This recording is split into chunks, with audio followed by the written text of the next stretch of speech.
Hi everyone, the product today is Eucerin. I have seen this product, like it's not like it's a new product. I have seen it, it has entered my eyes several times, but finally I decided to do a deep dive on the product, and they are a whole lot.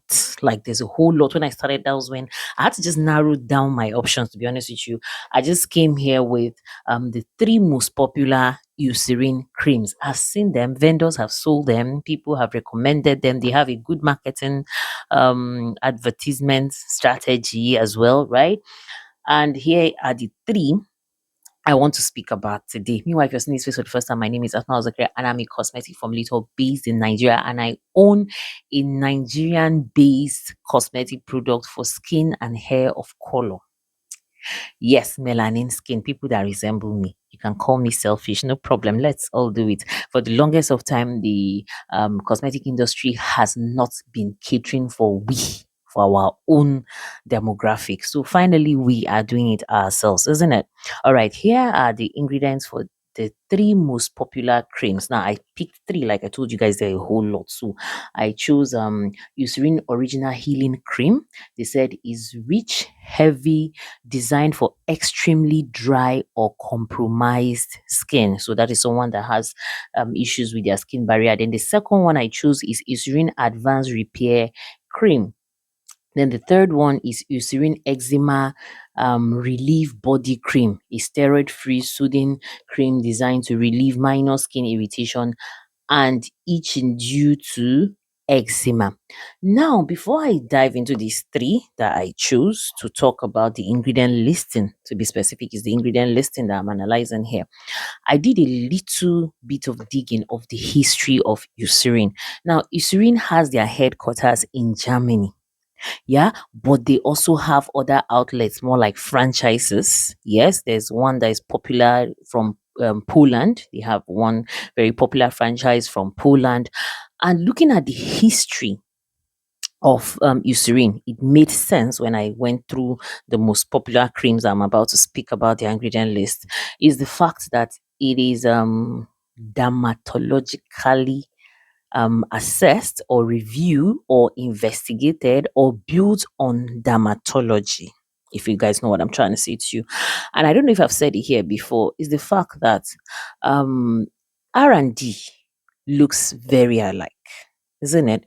For dermatologically tested product, which for me, that statement is not even a trademarked statement. It's a statement that anybody can use. To be honest with you, there's nothing special about that statement. That's one very important thing. So just because you see it on the product doesn't mean that there's one authenticity linked to a dermatologically tested.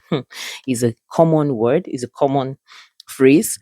But here it is, guys. When I went through the history of Eucerin, I now realized it was built on science, which is a very good thing. Don't get it twisted. It is built on science, on dermatology. Even the R&D itself, in as much as it is linked with cosmetic ingredients, because when I even looked at the ingredient list, to be honest with you, there were no, for me, there were no, what will I say, pharmaceutical, or will I say, you get what I'm trying to say to you, ingredients in them. None, none had any pharmaceutical ingredients. They all had cosmetic ingredients in them. And here's the reason why I said sometimes I do not take serious cosmetic advice from dermatologists. I was watching one dermatologist, by the way, she's my one of my favorites, to be honest with you, is it Dr. Dre, and she was saying something. She was kind of, will I say, condemning a particular thing, which me personally, I had that um um experience. And what is that experience? Milia. She was talking about, people were saying that heavy products can cause milia for them, and she was condemning it. And to be honest with you, I've had that experience. What do I mean by that? My very first niacinamide serum, I used the base of carboma to make it. And to be honest with you, I started developing milia under my eyes. Yes. So when these dermatologists, especially the ones of that belong to the skin of no color, tend to talk down or condemn a particular thing, I just laugh. Do you know why? Because their will I say their horizon hasn't spread to that point. Personally, when people tell me they use this and they get this, I listen to them. To be honest with you, because there are different skin types that no matter how we try to put everything on a blueprint, or no matter how we try to put everything together, we would still leave out something. In as much as yes, we speak to the majority, but we'll still speak out something, we'll leave out something, and we'll speak to the majority in the cosmetic industry. Is even the majority of skin of no color. You understand? So most of these so-called dermatologists, especially the ones like I said, do not even have an idea of we, the skin of color. So there are certain things that when they debunk, I just laugh because you are not that deep. But thank God now there's inclusivity. We are doing the work for ourselves. I am not a dermatologist, by the way. Like I said, I'm a cosmetic formulator, so I understand how ingredient list works. And this is how ingredient listing works. It's a universal thing. It's not like this state has its own or this country has its own. No. Now, when you pick up a product, the ingredient listing is in descending order. What do I mean by that? It starts from the highest to the lowest. You understand? And at the end of the day, there's always therapeutic usage percentage rates. So sometimes when we want to dope a product, we pick up those intels from there. But I'm sorry for talking too much. I just needed to give a background story. This is science. Let me start with the Eucerin Original Healing Cream. They said, here are the ingredient list. There is water, of course, is water. Then there's petrolatum, which is petroleum jelly. Then there's mineral oil. Then there's Ceresin. Then there's lanolin alcohol. Then there's phenoxyethanol. Then there's Piroctone, Olamine. Now, these are the key ingredients, not everything, obviously. Yeah, there are other additives in as much as here too, there are still additives, but basically the key ingredient that has to be talked about. Now, when we talk of water, we talk of petrolatum. Personally, I have said it here that when you're making, when I speak maybe to cosmetic formulators, I tell them that when you're making your body creams, include petroleum jelly, especially petrolatum. Sorry, when I say petroleum jelly, I'm okay, petroleum jelly, petrolatum, if you know what I'm trying to say. Yeah. Now, these things are cosmetic grade. Some people say, it's a byproduct of crude oil, but mind you, they are cosmetic grade. Look, let me tell you guys something. There's a body, there's a structure. So what you guys think based on the layman term is not really like that. Yeah. So all of these things have been upgraded to that standard where it is safe to be used in cosmetics, especially for we melanin skin. I always say it that a product without any form of mineral oil, to be honest with you, is not something that I would even appreciate. Yes, I see it, and some people are really very surprised. I remember when I was active on TikTok and I said it, they were looking at me in a weird way because most of them were stuffing off their creams and lotions with silicones. Okay.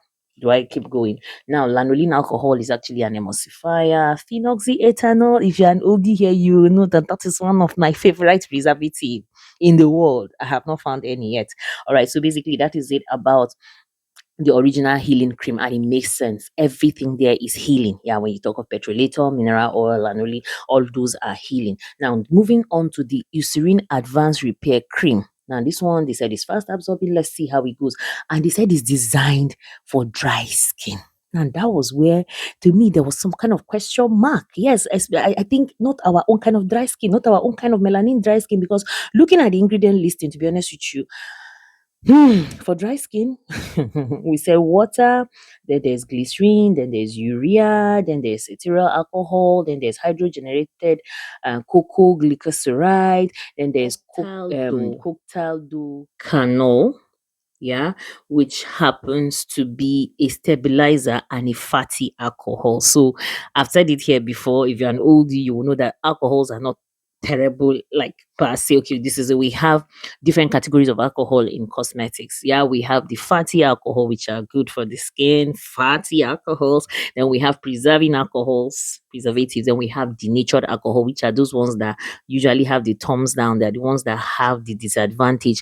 But I will not totally sideline them because at the end of the day, they are also enhancers. Yes, they are also enhancers. So sometimes there are some certain ingredients that might have a lot of red flags, but trust me, in between they could be manipulated. But that's by the way. Do I have denatured alcohol in any of my products? No, to be honest with you, no, no, no. Maybe in the past, yes, because they are not only enhancers, they are also most of them are solvents. So I remember in the past when I was working with ferulic acid, I used to dissolve it in denatured alcohol, yeah, ethanol to be more specific, yeah. But now, no, I have other better solvents.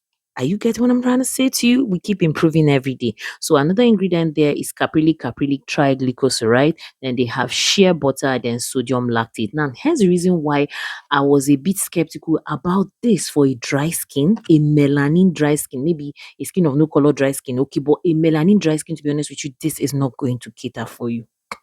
Don't even waste your money buying this advanced repair cream because you have a dry skin. Because everything here for a melanin skin, with the exception of the shea butter, which happens to be at the bottom, this is second to the last, even before sodium lactate, with the exception of with the exception of shea butter, I mean, right? For melanin dry skin, nothing here is going to do a good job for you. Are they trying to say the urea? Yes, I understand that urea is actually a humectant. Yeah, it's a humectant. We also have glycerin. You know, the angle of humectant is totally different from the angle of fatty lipids, fatty oils, because the only fatty oil I'm seeing here is shea butter and is at the bottom. And then we have caprylic triglyceride. That is a refined form of coconut oil that is lighter, non-greasy. Like I was expecting to see something like castor oil, which, talking about castor oil, is now going in their Eucerin eczema relief body cream. Okay, they call it steroid-free. Okay, and these are the key ingredients. There's a colloidal oatmeal at just 1%. Now you see where this guy, this last one, is a little bit weird to me. Let me keep going and you understand how weird it is to me. Now then they have water, because they even specify the colloidal alcohol, the colloidal oatmeal at just 1%. So there is water, there's glycerin, there's castor oil, seed oil, then there's mineral oil, then there's cetearyl alcohol, there's also another fatty alcohol, then there's glyceryl ceterate, then there's ceramide, which they didn't specify what type of ceramide, they just said ceramide. It could still be a natural ceramide, okay. Then we have licorice. Now, licorice root extract was at the bottom. So do the maths. If this is the professional ingredient list, having colloidal oatmeal at 1%, then having licorice at what percent then, because it's at the bottom. That's why you see all of these Eucerin products, to be honest with you, they are good products. Don't get it twisted, but they are not really good products for we melanin skin based in Africa. And they do not cater for our skin concerns, that is pigmentation. Would they work for repair? Yes. What do I mean by repair? Skin barrier repair, maybe for people that have bleached their skin or have compromised their skin barrier. Will any of these Eucerin products work for them? Yes. But for any further will I say progress, or for any further progression, no. No. What do I mean by that? For fading out PIH, no. For hydrating your skin, yes, because this is not even going to give full moisture. All of the three that I saw, the most popular three, it is not going to give any full moisture, especially for we melanin skin based in Africa, based in Nigeria, that we have about 3 awesome seasons. The Hamatan is usually the worst in the north. So I don't get it. All of these Eucerin products, and to be honest with you, I'm not, like I said, I'm not flat outrightly condemning them, because their R&D is generated from dermatologically assessments, so they are safe. Obviously, that's one very important thing, because you can even see the last one for the eczema, they even specifically said steroid free. It's understandable, but is it a product that I will ask you to buy and use as a cosmetic, like regular lotion or cream? No, I won't ask you to do that. I won't. For melanin skin, I'm not saying it's a bad product, please don't get it twisted. I'm not saying it's a bad product, but for we here in Africa, melanin skin is a no. Don't buy it to cater for your melanin skin concerns. Don't. For repair purposes, and I would even advise for repair purposes during the raining season, yes, because there's something that humectant does during the raining season to the skin. Awesome. But beyond that, or when you have a dry skin, you want to rely on this, no. I don't know how to put this. I don't want to rate it, because if I rate it, I'm going to rate it very poor. But let's just leave it at the fact that we melanin skin are not really going to benefit from this product as a long term product. It is not going to help you clear your pH. It's not even going to necessarily moisturize your skin properly, especially when you are above the age of 30, where your skin lipid barrier has depreciated. If you know what I'm trying to say to you, and you need to nourish. Are you getting what I'm trying to say to you? Will you benefit from the occlusives like the lanolin, the petrolatum, the mineral oil? Yes, but at the end of the day, when you look at it critically, it doesn't come from a place where the melanin skin, especially melanin skin above the age of 30. I don't know if this video makes sense. If it doesn't make sense, let me know in the comment section. I can explain or do a follow-up video. Meanwhile, let me put a pause here. And thank you so much if you watched to this point. I really appreciate the fact that you got to this point. Don't forget to subscribe. Thank you so much. And drop in the comment section if you want me to bring more products. I will go to my drawing table and study them and bring them here onto you. So what am I trying to say here? I am not speaking based on visceral knowledge. I am speaking based on intellectual knowledge. Thank you so much and hope to see you soon. Bye.